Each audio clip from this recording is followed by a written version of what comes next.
brief intro into the history of philosophy, and we're talking about ancient, Socratic, post-Socratic, and medieval. So let's make progress. Ancient philosophy is a departure from mysticism to nature, understood nature as monistic, exactly. So in those times, we used to see nature in terms of mystical terms.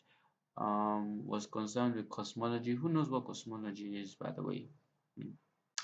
Anyways, what the world is made of, what is the primary and ultimate stuff that comprises creation, and it says that there happens to be changes, but there happens to be no change. So in a way, we can say things are just kind of constant.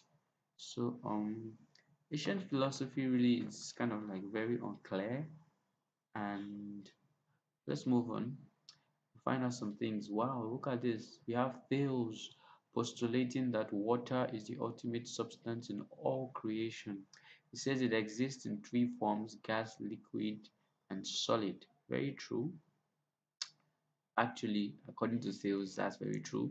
But I really love to do a lot of research on these kind of things. But concerning the nature of this video, I just kind of keep it strictly to the books. And then listen to this. He successfully interpreted the movement of stars and predicted that an eclipse would take place, which actually took place. So good. I mean, Thales might have been very, very ignorant and backdated, but he actually proved the eclipse. Wow. Then we have Anaximander postulating that the primary stuff in existence is infinite, boundless, and neutral.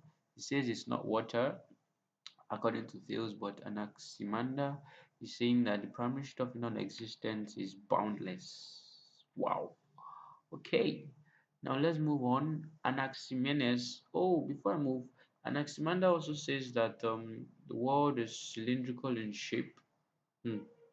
I don't know about that, but Anaximenes says he's also, according to, let's say he's a cousin of Anaximander, and he says primary stuff in creation is air, capital red over there, and it says that is um air is the midpoint between two elements.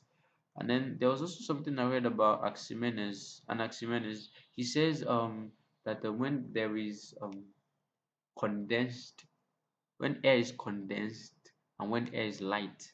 So he kind of, I don't really get that concept, but it's just something I read somehow whenever. Let us move on.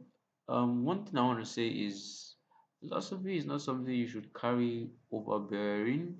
It's something you should see as being open to learn, because if you take philosophy as kind of like cramming it because you want to just pass the course, I can assure you you're really gonna not enjoy it, because we have like 2 billion slides, and the only way to really enjoy it is like kind of like see what I'm doing, a video, enjoy it, read it, let it appeal to you, see it as knowledge you understand and not something to cram for your tests.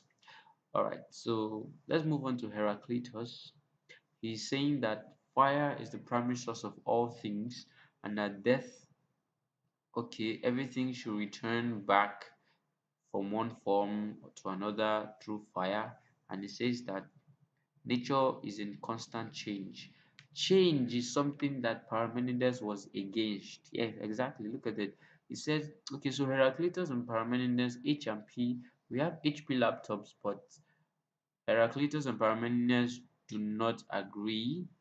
Parmenides says there is no change, no motion, no space.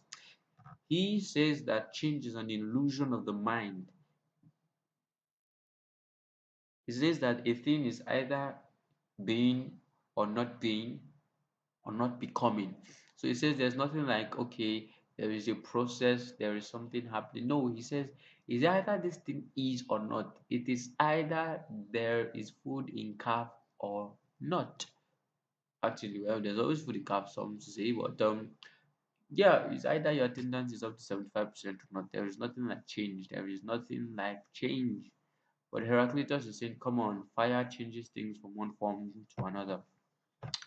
Anyways, Pythagoras. Yeah, we all remember Pythagoras theorem.